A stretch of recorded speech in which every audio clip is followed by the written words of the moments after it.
if you want, if it's easier for you. No, it's cool. All right. Hey, guys, welcome to the Skulls and Knives podcast. I am Caleb Robinson. You probably fucking know that if you're watching this or listening in. You don't really find this too accidentally. Just a quick thing. We are going to have a drawing for a free sticker for anybody that shares the podcast and tags us in it. That's the easiest way for us to see when you guys have shared. And then we will do a raffle on the next podcast. We didn't set that up today because I'm dumb. And so we'll just accumulate last week's into this week's, and we will make one big pile next week. By the way, I don't know what I was going to say. By the way, anything. Anyways, who fucking cares? So I have a guest with me on the podcast today. His name is Anthony Perre. He's a longtime friend. He's only on audio. I can see him. You guys can't. We're going to fix that here pretty soon. Yeah, he's over here doing bong rips and shit. Well. What's up? In Arizona. When in Arizona. What's up, man? Can you get if anyone's watching the live and there's audio problems, please let us know, just so you know. Because tell us how bad we suck. Exactly. Yeah, man. Not much. Just kind of figuring out this post 18-year-old version of life still. Yeah. And it's kind of fucked up. But having to pay bills and shit now all of a sudden. I mean, that's just honestly that's the least of it. I mean, now I have to like carefully decide every single meal what I eat out of hopes that like I don't feel like complete shit the next day. So, but yeah, just typical first world country problems. And yeah. So how's eating healthy and fitness and stuff working for you lately? I know that we talked a couple months ago about like working out and stuff, and I'm just curious where you're at. Well, yeah, I'm kind of scared because tomorrow begins ass kicking day because oh yeah. I start personal training. I've decided the only way that I will start to see anything change is if I, lose money doing it. So. So then the faster you get fit, the less money you spend on it. Yeah, essentially. Shoot, man, less money I have to spend to get in shape. That's all the motivation I think I need. So.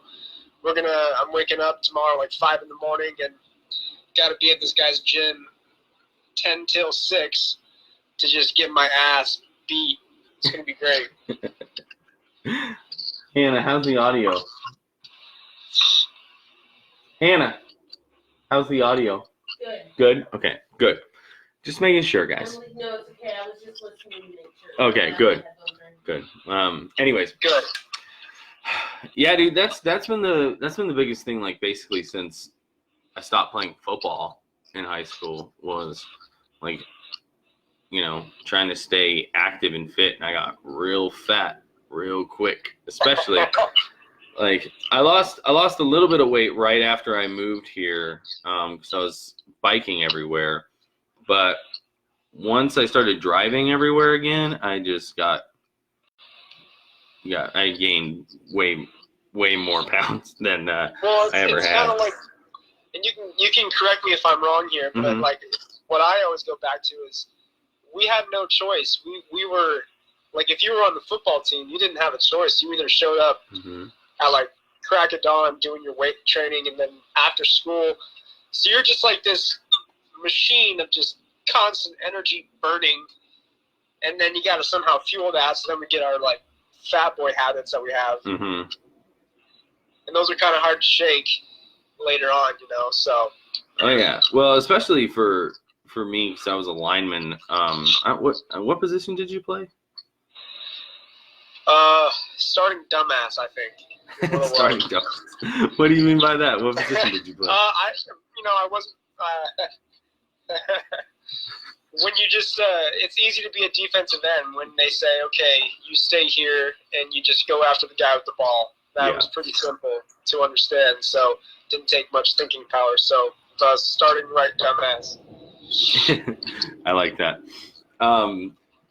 Yeah, for me being so you were a lineman too, but you were on defense, but still same thing applies. Like I was center and nose tackle, and they were always just like fatten up, eat all the time, eat as much as you can constantly.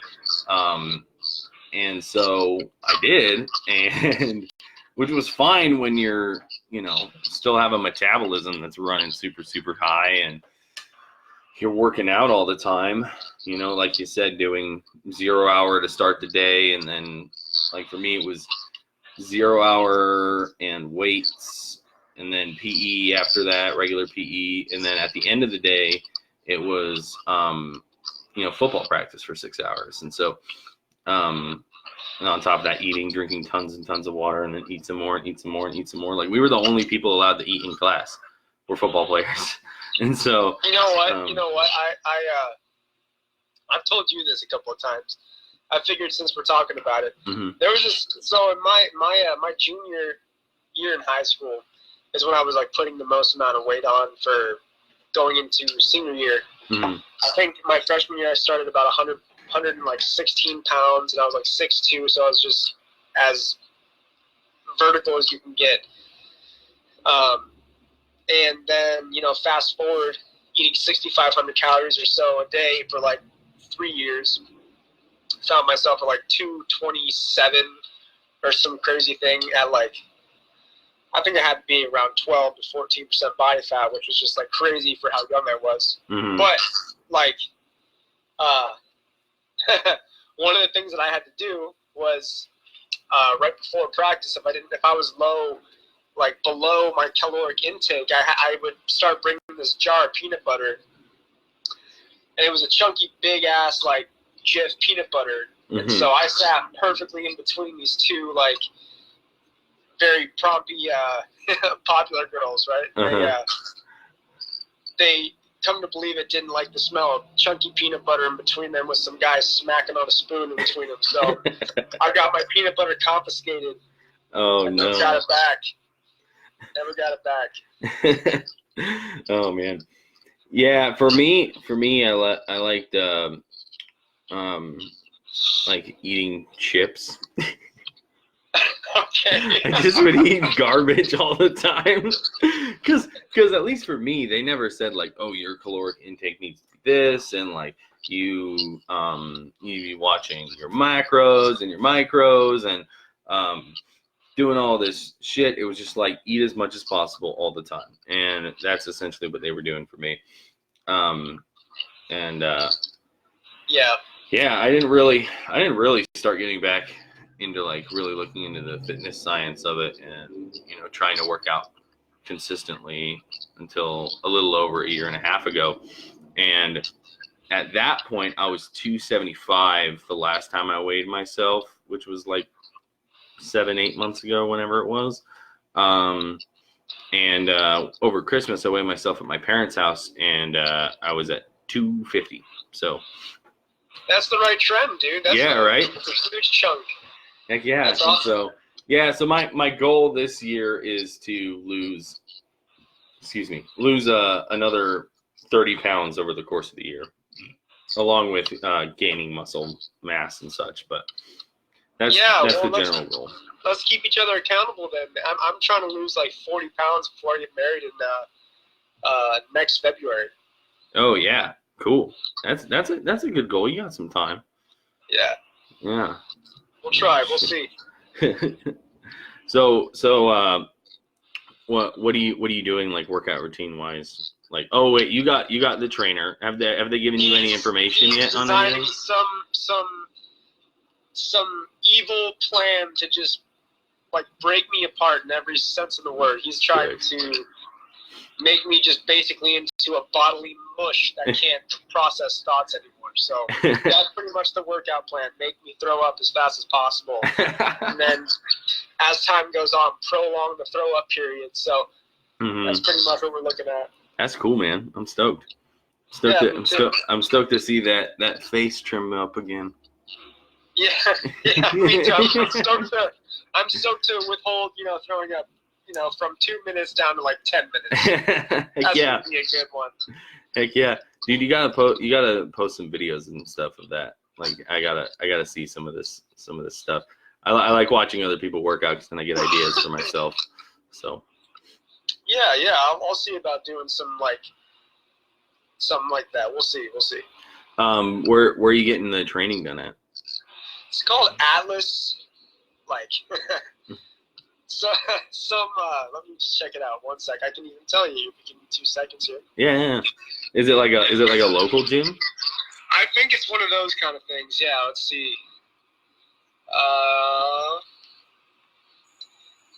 The dude said Atlas Performance Training. So basically another way of like having some Greek word with training involved, insinuating all of like a Greek god at some point. Okay. Yeah. That'll be fun. Oh man, how are the Bills doing this season? How were they doing is the question. How were they doing? Are we at the playoffs yet or something? They're on vacation now. Okay, how'd they do? I gotta give it up. I gotta give it up to my Bills, man. They gave all of Bills Mafia a really fun season, and for a guy who's used to being done with football around the first month or two of the season, it was cool to watch a really fiery team from a city that deserves it for so long. So that's my little shout out. I won't start taking royalties from the Buffalo Bills anytime soon. So we'll just leave it there.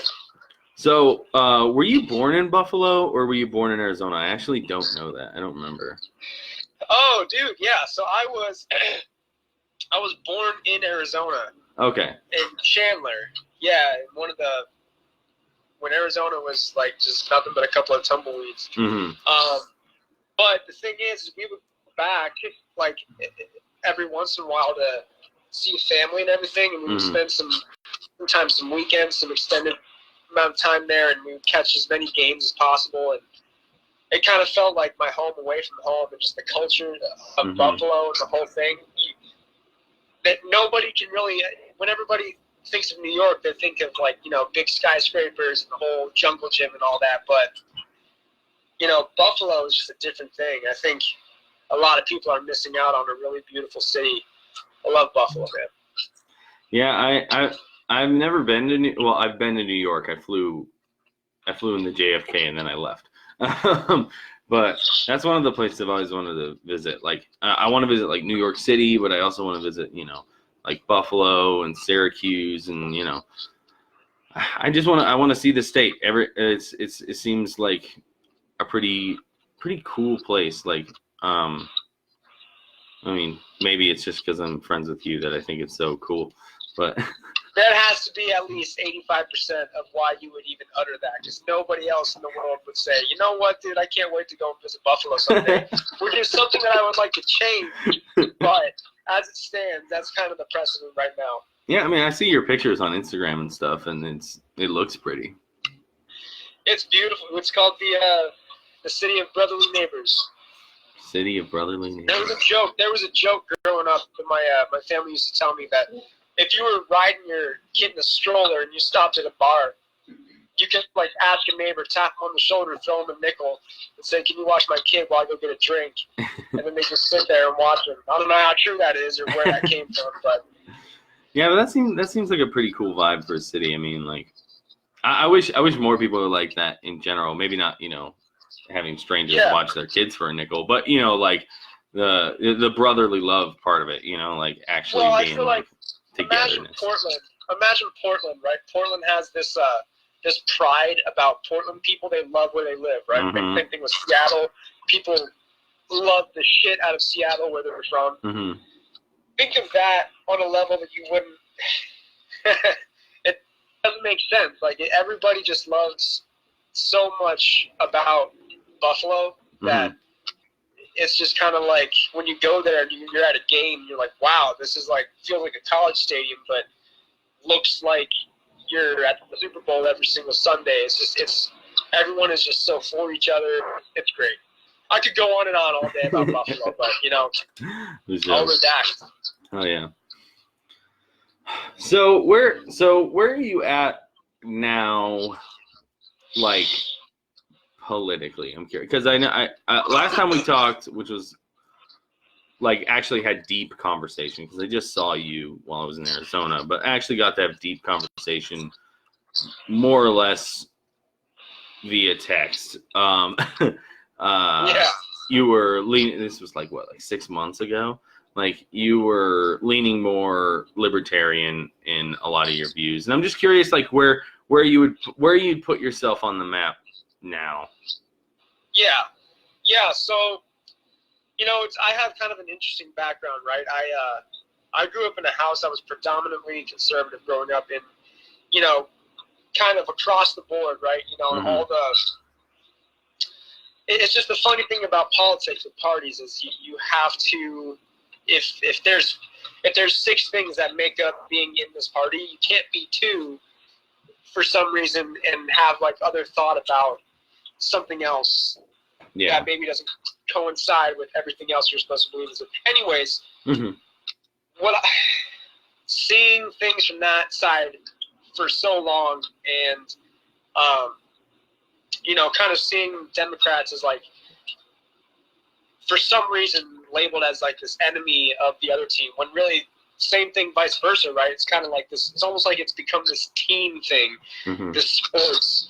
Like we just can't wait till November comes every 4 years to vote for our favorite sports team or something and just have at it, right? I kind of felt stuck, especially after the most recent 2016 election, because, I don't know if there's many people out there that felt comfortable at all with who the last people we were given a choice between. I don't know. I don't know if there's anybody who felt fully comfortable. Like, I'll even say, even the last 3 or 4, you still really don't look at one of those guys and see the defined person that should be there, right? At least amongst the majority of people out there. So I was left confused because this whole bombastuous kind of thing that you got with our guy right now is like you really have to start searching, I feel like, on your own, and if you don't, then you might be just okay with the way things are, and that's fine, I guess, if it doesn't pose an issue to you. But at least for me, I kind of have to look at things and think of what the most fair way to think about things is, and why I was so attracted to libertarianism was because it just kind of makes the government small, and individuals prioritize more than just some big government. And it's about, really, it's in the name, right? Liberty and individual liberties for people. Like there's a funny saying out there where the ideal libertarian society is gay couples being able to defend their weed farms with their guns that they own. So that's kind of in a nutshell, I guess, of the most common things talked about, right? I don't know. That's kind of where I find myself nowadays. It's really interesting coming from a place of, it's not necessarily catered as much to you, like, somebody who's conservative to turn on something like Fox, or somebody who's more, liberal in their stances, flip on CNN or whatever the stereotype news station outlets are. More or less MSNBC, but yeah. So there you go, right? Yeah, it's just, there's not like, I want a completely liberty-based, at least not that I know of. Maybe I'm just out of the loop in some capacity, but, that's kind of the interesting thing about it, because whenever something happens, like especially, the most recent thing with Iran, you got to really do some digging and learn about the actual thing going on, instead of just being like, this is the red category, this is the blue category, and, you kind of yeah, totally do a little extra man work. Yeah, no, and going back to like how you were talking about the individual liberties of libertarianism. I love and respect that specific, like, general ideal of the of the political ideology, and that's an ideology that I have as well, except as me labeling myself as a socialist, one of these podcasts soon, I'm going to explain exactly what that all means, because a lot of people misconstrue that as being a democratic socialist, or at worst case, being some type of tyrannical communist, and so, which is not the case, by the way. But yeah, I think like I understand, and like a lot of what libertarianism has to say, my only thing is I think we go about it in a way that is more heavily government, but government that's actually for the people. But that also requires a lot of reform and dismantlement. And so does libertarianism. Like we're not talking about easy ideas here at all. And so we're at the end of the day, we're a couple of kids that are sitting in front of a computer right now talking about this, while people getting paid for it are actually making the decisions and going out there and doing the real. So we are. Yeah, but I mean, movements start with the people. They start with the small people. You know what I mean? And so, like, regardless of, and to be fair, the people that are getting paid to do their job in government are not, for the most part, not doing it. I mean, well, like, for instance, when talking about impeachment, so do I think that Trump should have been impeached? Yeah, but also, okay, so I don't know about you, but my big thing with what recently happened was after the impeachment happened, and the Democrats in Congress were basically continuously like, no Republicans, you cannot have any of these people show up and be witnesses for your side. Like, you can't call your witnesses. We're going to dismiss them. Excuse me. Drinking Diet Coke making me burpy. Bad decision. And then Nancy Pelosi turns around once the articles of impeachment are pushed forward. She turns around and says, okay, now because the Senate's Republican, you guys, I'm not actually going to put these articles of impeachment to you until you abide by what I have to say as the minority party now. And it's like, in what world do you live in where that's a fair trade? And in what world do you live in where you actually think that the Republicans are going to listen to you in general, period, even if we gave them everything?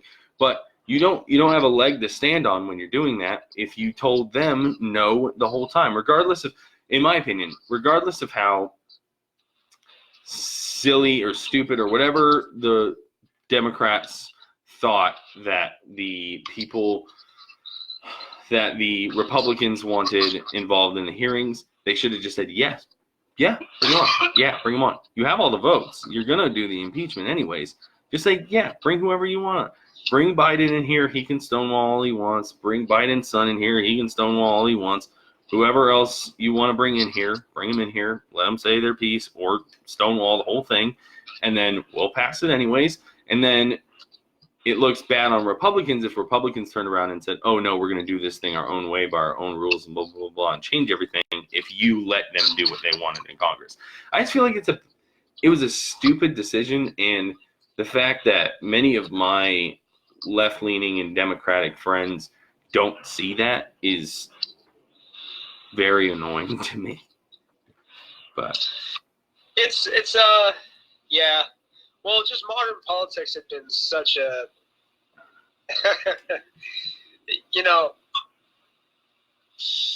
crazy. Yeah. Crazy. Like, I don't, if you're the kind of guy that has, your specific political party that you have being represented, be it Democratic or Republican right now, for either people to say that there isn't just total just bizarreness going on, it's just, we're on the verge of a world war, and everyone's fine. Yeah.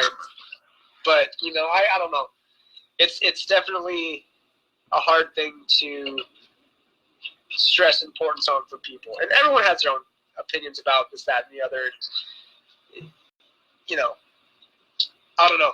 It's definitely crazy to witness. It is. Yeah.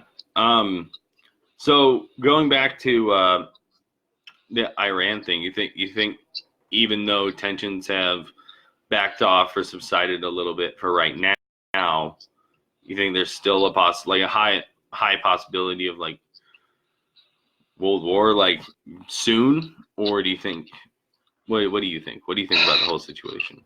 I really hope that I am right about this, because I do believe that World War III is not going to happen. And I don't think that I give the human race a little bit more credit than I think a lot of people do. You know, it's very easy to get caught up in the romanticized idea of like, oh, the end of the world.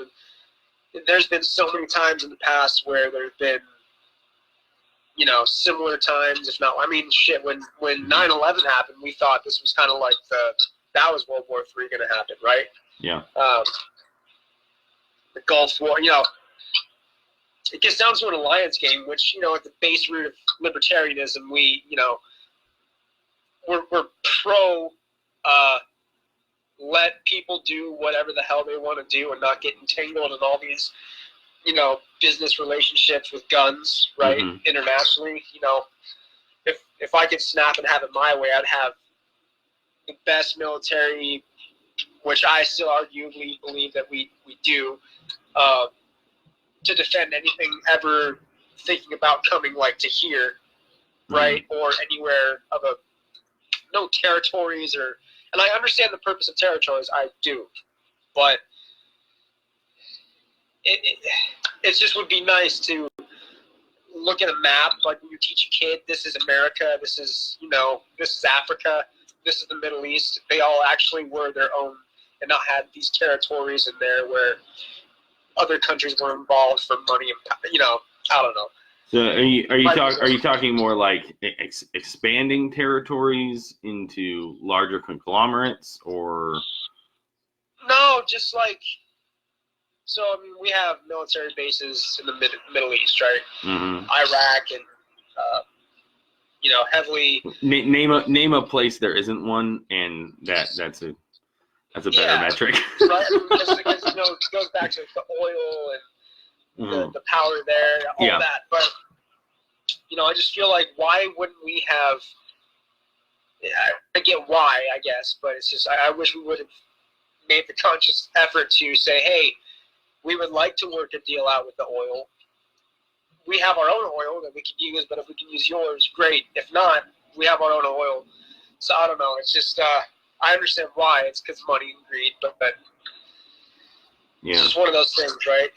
Yeah, that it seems like, especially in the top echelons of the government and economical powers here, that whole very bourgeois imperialist mindset is there, which is super concerning to me.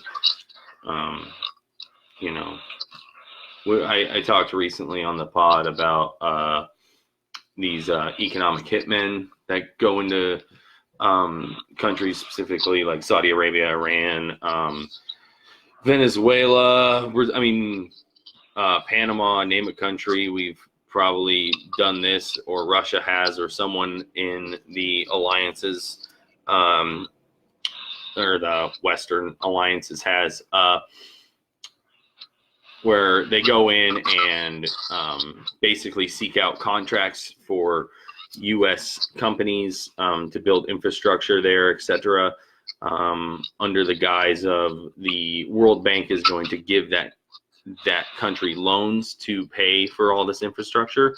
And so they go in and they give them highly inflated numbers on how much more money this country is going to make because of this infrastructure and how much better the lives of the people are. And they go in there and they do some of the work, but then that company ends up owing the World Bank and all these companies that have secured contracts so much money that they are basically entwined in debt with the United States and allied powers. And Russia does the same thing. And so that whole it's still very imperialist, and we just need to simplify. We just need to get the fuck out. We need to stop building all these bases. We need to stop as bad as this is going to sound, we need to stop securing private contracts to have infrastructure built in these places, and we need to get out and let them decide what they want to do. Which most people, I feel like if you were to see a poll, that's in here obviously, but I would imagine the common denominator amongst everyone's opinion is that we probably shouldn't be there still, right? I mean, and again, I'm not saying, I just want to preface, just for everyone listening who has years and years of background of political science, I don't, and I do not, and I will not pretend to. And neither do I. But we're just talking about it as two guys. This is just like you stumble upon two dudes who have some plaid shirts on in a coffee shop, and you just overhear them talking about a couple of things. That's the most that you're getting here. Well, yeah. Well, yeah, and that's honestly why I like it, because I'm not pretending to be an expert. The most of the people I'm going to have on this podcast, which is the main goal, is to interview people like this on the podcasts. I want to get the normal average person's take and temperature on different things that are going on about their lives. Like, I feel like, and then through these conversations that we have, I want the listener and the viewer to go out and do their own research and form their own opinions. And maybe we brought something up that they had never thought about. Maybe through people responding to the podcast, etc. I learned about stuff that I never heard about, and then same exact thing through talking to and interviewing people is this is me learning and talking about stuff, and hopefully that is entertaining and somewhat informative, so that someone can go out and form their own opinions and do their own research. But I constantly say on here, like, when I'm doing research on stuff, I'm like, I did research, this is my opinion, go do your own. And so that's great. That's great. Because I feel like a lot of people out there want to have, you don't get the real, like, everything has a cutscene nowadays, right? You don't get, not a lot of average people opinion anymore. It's usually on a broadcast or something of that nature. So yeah, it's cool. Like it. Love it. Yeah, and that's one of the things I love about podcasts. It's just this big open forum for people to talk for free. It's like radio, but you anyone can do it. And so that makes it, well, a lot of fun for me, but also it allows you this vast swath of information, and conversations and entertainment that you may have never thought of or had any idea that you wanted or needed. And so it's kind of throwing my hat in the ring doing this. Well, you went ahead and you asked me about, my general thoughts of things. I'll just kind of sum it up really quick. I think, me personally,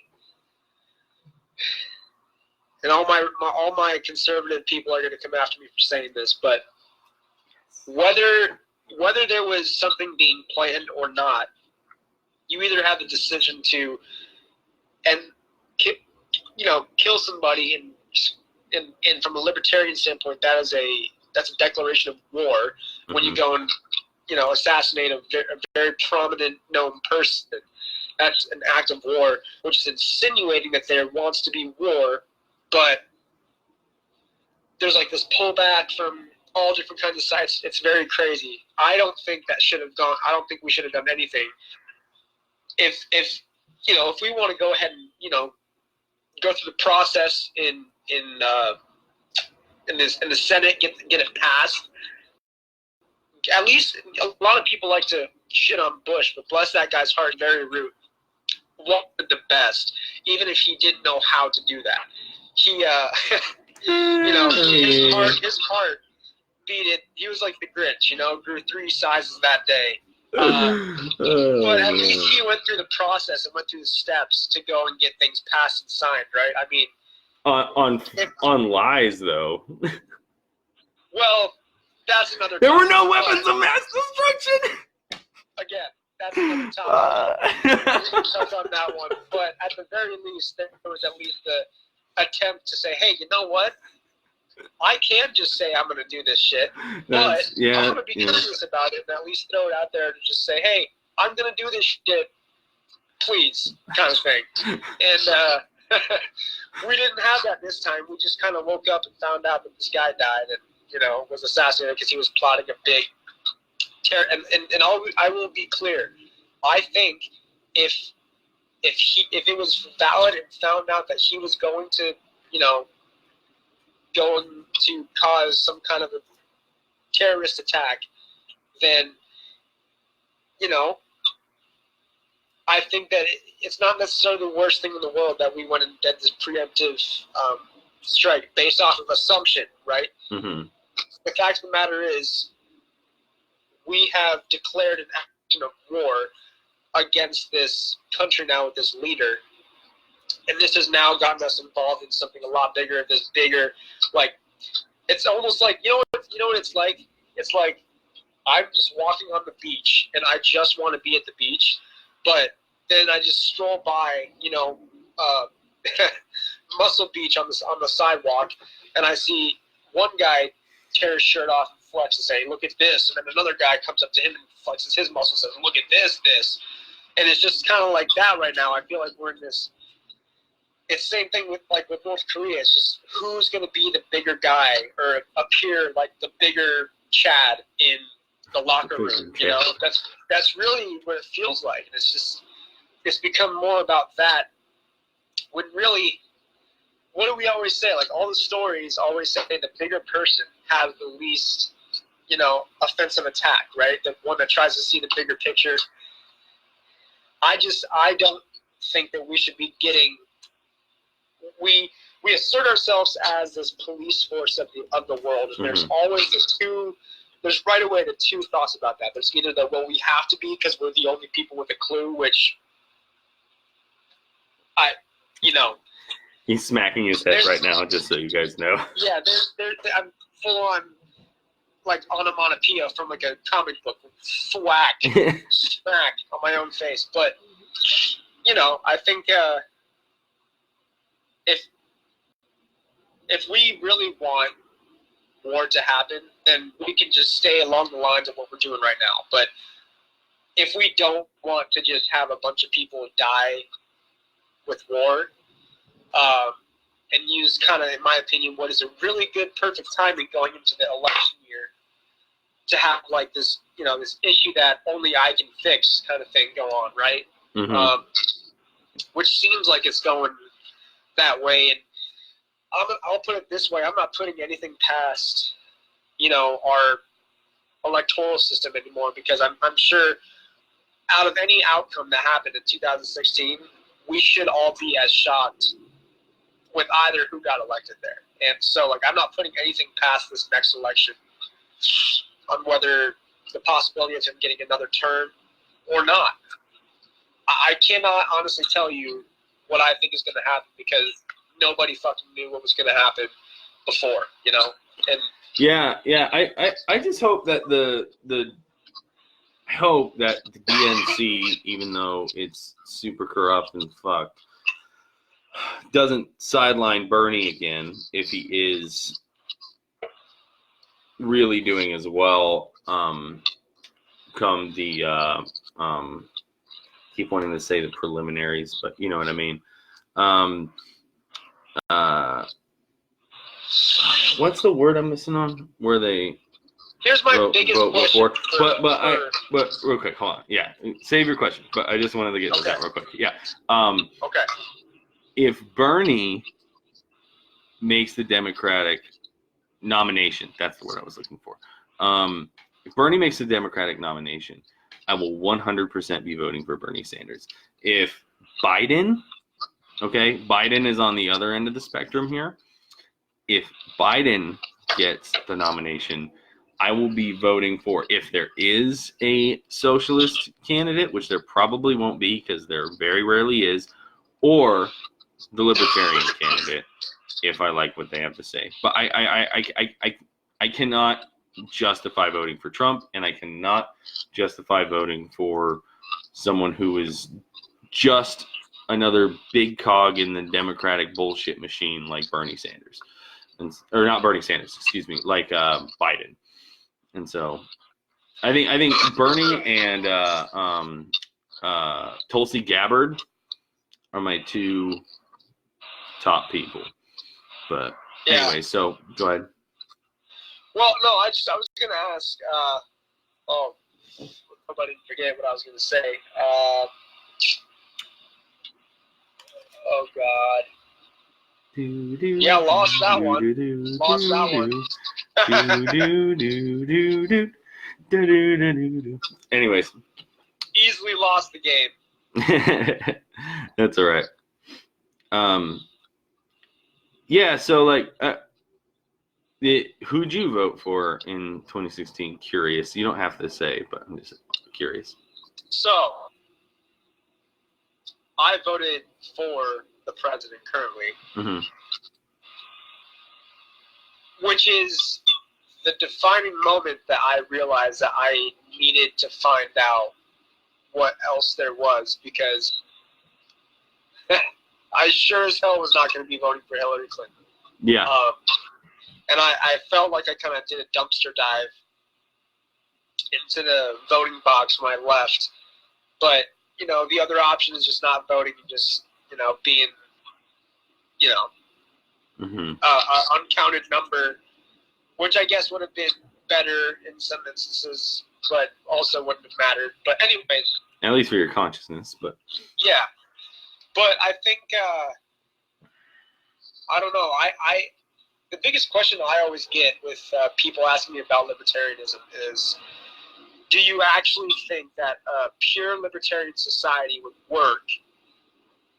And I think, no, you can't have 100% pure libertarian society. I think at best, because then if you go that route and you go as far right as you can, that's just overall oligarchy, like kings and queens, right? Really similar the further left you go, just, you know, USSR. Well, yeah. So like, what I like to say is like, the furthest left you can go is essentially anarcho-capitalism, which is almost libertarianism. So it's literally, if you look at those two definitions of things, they are almost exactly the same. And so I like to view it more or less as a circle now, but yeah, but no. Like I agree. You can't. So like a quote unquote pure libertarian society, the naughty word for people on the right would be anarchism. It would be an anarcho-capitalism. It would be a form of anarchy with the free market involved, but it would basically just think of any movie that's ever had like a post-apocalyptic, like people in like the masks, and that's, you know, that's kind of what people think of when they think of a pure 100% libertarian society. Which, you know, I'm not saying that my opinion is the overall. I'm not representing all libertarians here. Yeah. No. The whole point of libertarianism is to kind of have a decentralized view of things and kind of think of more personal liberties. So at least from what I think is that we should all be just, I don't know, passing a J and giving each other hugs and planting trees and eating yogurt and starting bonfires and dancing, and then, you know, whatever else you can do with all those things. I don't know, start a foundation, those kind of things. That's really, I'm gonna update Wikipedia to the definition of libertarianism. and that's gonna be it. Yeah, don't be surprised. Don't be me. Yeah, I feel like my, and like you said, you fall somewhere between like crazy hardcore pure libertarian and something else, basically having your own opinions on stuff. You know what I mean? To very inaccurately overgeneralize everything of where I stand is I'm pretty like socially, I would say I'm pretty liberal. I think that I think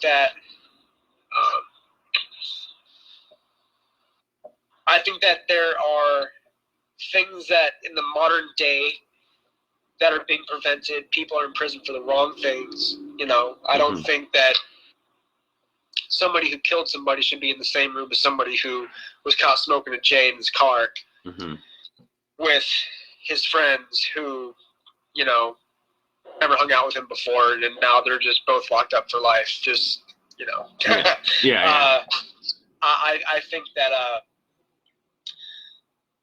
I think that individualists should be able to decide who they can and cannot call their wife or husband.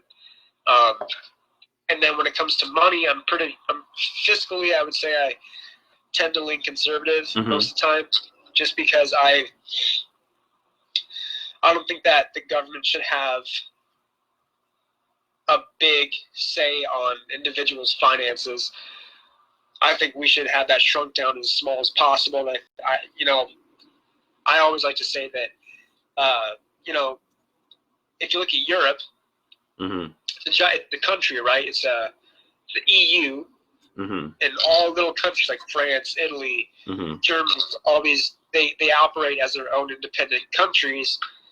I just fantasize every once in a while about if America kind of looked like that, right? By the way, I'm sorry if I keep coughing. I have this terrible chest thing going on, but it would just, I feel like one of the biggest issues amongst everybody that we can all agree on is not feeling represented, not having your say be heard. And I think if we can all figure out that all everybody wants is their life to be heard and honored, the way that you can do that in libertarianism is promoting their wants and desires. Let's say, a certain healthcare idea for the mass media wanted to go through. 3 out of whatever states or whatever vote for it. Great. You want that. There's those states that have that. Go move there and live in a place that provides that good for you. Or, I mean, honestly, sometimes if you're from Texas, talking Dallas, like the heart of Texas, versus if you're somewhere city slicker from New York or California even. In some aspects, you can tell it might feel like a different country sometimes from the different perspectives and views and beliefs on things, right? So I don't know. I understand that it won't happen and it can't happen anytime soon, rather. But the idea of making the most amount of people's voices be heard really seems like what I believe would be a lot of solution to the issues that are predominantly going on in the country right now. So that's great. Yeah, I think that you need to go one of two ways. You either need to go with a more federalist society, like you're saying, where the states really do have more saying, and it looks more like how the EU runs as far as the United States, which is essentially what it was when it started. Granted, it was much smaller, but anyways, either that or you have a better represented system that actually works for the people, and then have that power be really for the people, by the people. So, for instance, I think you get rid of the republic and you form a more direct democracy, as far as, so for instance, every single worker would be unionized, and then there would be unions for people that do not work. You would have rotating and elected people within those unions, and in some way you'd figure, I don't know exactly how, I'd have to write it all down. I have it written down somewhere exactly how it would form it all. But essentially you form this hierarchical system of working class people that are still working as basically what Congress is. So essentially, rather than Congress and the Senate being in DC all of the time and being disconnected and living there all the time, you have a system where it's more a churning in and out, and you have way higher increased term limits for those people as well. And these people have no way of making tons and tons of money off their influence, because they are me, or they are you, who through their union has gotten elected and rotated up to that position, rather than a bunch of career politicians. And then I think you keep a judicial system similar to how it is. I like the 3 branches of government, but then I personally think you have the executive branch be more or less diverted into maybe 3 or 4 people that really run stuff, because that's just a lot. That's a lot of work and power for one person to have. And those people, I think you have direct democracy voted into those positions, but they would also be people that would be rotated. I don't know. It's again, I have it written down somewhere, but it's a long, complicated thing that I would say that if you want the United States to work as a whole with the same or more power that the federal government has over, I don't want to say necessarily over the people, because you would be doing this while also in socialism giving people their individual liberties back. So for instance, the in socialism, as far as the way I see it, is the best way it would work is if you still allow for capitalism for things that are not necessities. So, for instance, there would still be a dozen different computer companies all vying to make the best. Still be a bunch of companies trying to make wind turbines and solar panels and cars and everything else like that. You still have a bunch of people trying to go for it. But what you couldn't privatize that would be run by the government would be things like energy, water, sewer, garbage. I would extend that to food. I would extend that to housing, making universal basic income a thing, where your housing, where all housing is subsidized, and what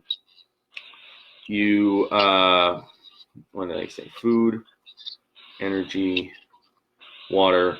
Yeah, basically, and healthcare and education. And you make all of these things quote unquote free. I understand everything has to get paid for. And how you pay for that is do the conservative thing, and that's have a flat tax, where if you're a company of any size, any shape, any form, you pay this percentage, and you cannot get out of paying that percentage of taxes. So you can't have companies like Amazon not paying any taxes at all. And then for individuals, you have, if you make let's say it's everyone makes 10%. So if you make $100 a month, if you make $100 a month, you have to give up $1 to the government. If you make $100,000 a month, $100 million a month, you have to give up 10%. It doesn't matter what charities you donate to, doesn't matter what you do with your money otherwise than that, but you have to pay taxes. And get rid of all the loopholes for people to avoid paying them. And That honestly, I think that works best. Now, most socialists would say, no, we need to have an incremental tax. So, like, for instance, kind of what we have now, or even more so back in the day, which is where, you know, you get taxed like 50% once you've made $1 billion off the money after that $1 billion. You know, it's an incremental tax. I don't think you need that to pay for all these systems where, you know, you don't have surprise medical bills. You don't have to worry about food. You don't have to freak out about whether or not you're going to be able to make your rent. You're able to work. You're able to live. You're able to pay your things. You're able to have the security of the government. You're able to have your guns. You're able to go about your life freely. And yeah, and so that's another thing that I think is interesting, is that the general goal of both libertarianism and socialism is to let people go about freely. It's just two ways of thinking about it. One way is the smallest government possible, and the other way is to have the security of the biggest government possible. There's a lot of things that I could, you know, with libertarianism, taxes are just about as bad as you can get. Talking about taxes, I don't like taxes. I think taxes are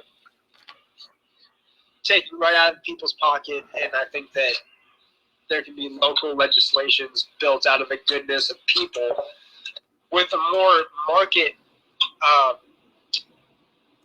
kind of how would you say it, where companies fight for like the best rates. There's incentive to want to make your company better locally.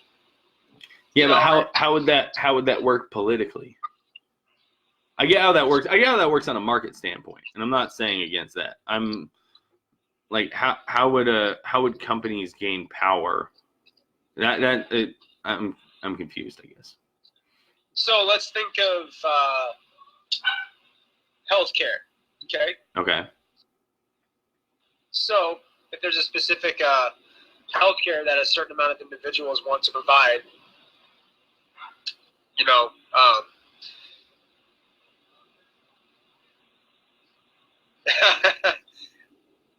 I can't think exactly off the top of my head how that looks. Mm-hmm.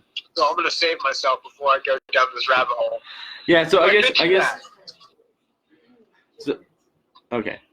So I guess my question was mainly like, if you don't have taxes paying into a government at all, and you're just gonna rely on the goodness of people's hearts? Because I just feel like that as much as I love you, bro, I feel like that is, you are just begging for companies to act in their own interest and get these politicians paid and get them into positions of standing, especially the companies.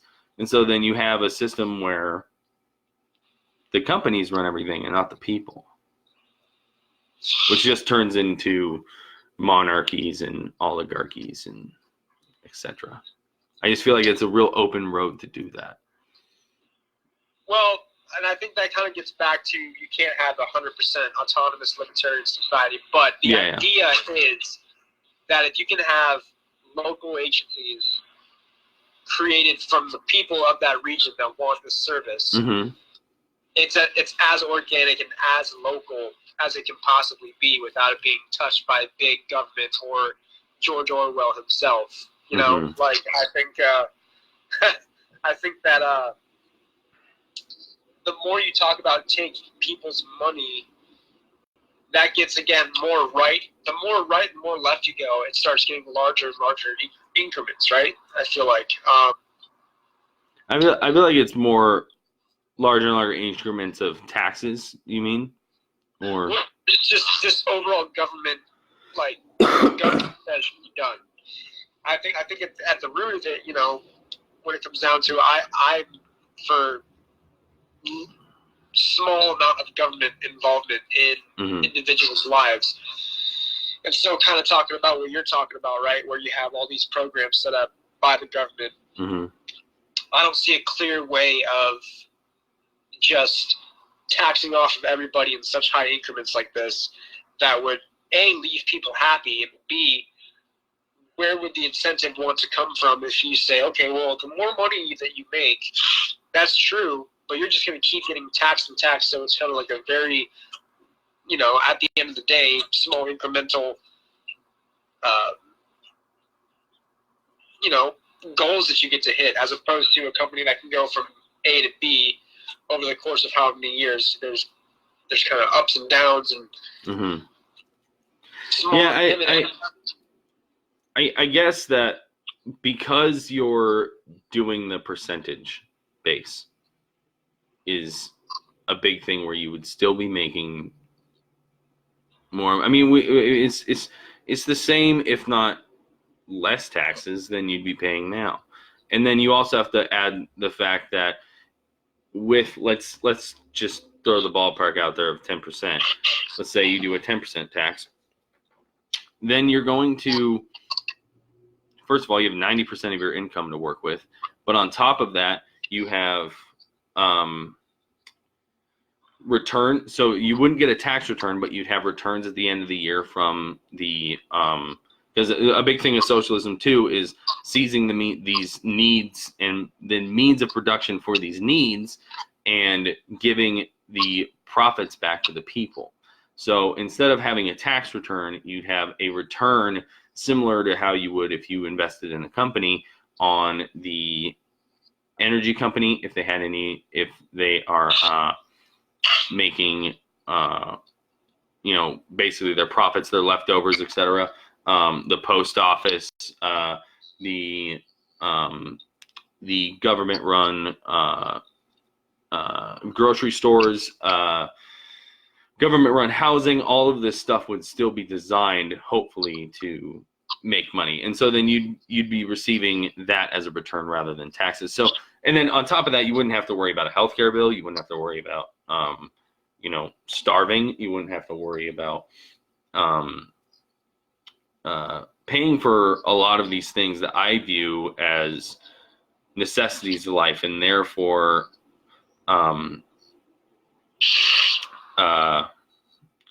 are rights of people all around the world.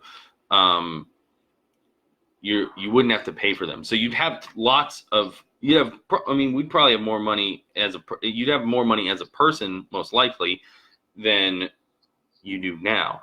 And then you'd be able to take that money and invest in, like I said, your solar company and your the company that builds the wind turbines, or Apple, or your the fucking air fryer company, you know what I mean, and buy whatever you want.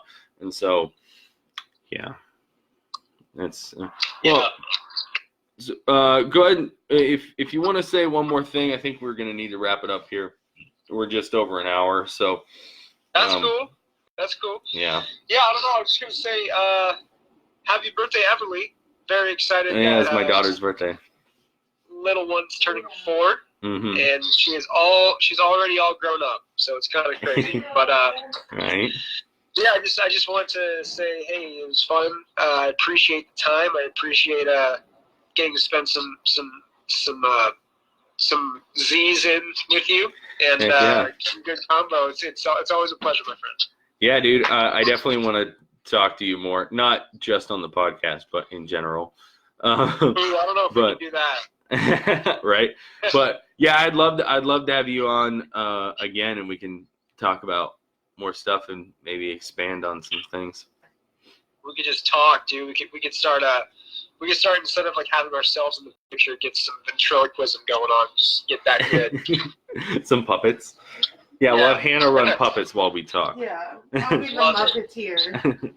I want to interview Everly. That's what I want to do. Okay, we can probably make that happen for 5 minutes. Just an hour of that. An hour? She wouldn't sit for an hour. I know, not at all. You'd be lucky if you got 5 minutes. All right. Well, hey, I appreciate it. Thank you, Skull and Vine podcast. Like, had a blast. Hell yeah. And, hopefully, my nasally voice didn't have too many people. It sounded really good. I was listening the whole time on the headphones. It sounded really good. Yeah. So nice. No, you're great. Yeah. All right. Thanks, man. Love you, bro. Right on. Bye. Love you too. Thanks, guys. Yeah. Bye. Bye. All right. That was the Skulls and Knives podcast. Like, subscribe, comment. Don't forget to share. And if you have any questions or concerns or anything that you'd like to talk about on the next pod, let me know. I'll be talking to another one of my friends next week. And he's also a libertarian. And so I'll try and steer clear of the exact same topics that we talked about this time, because I'm sure he'd have some similar answers. But anyways, yeah, deuces. Stop touching the screen. It's a touch screen.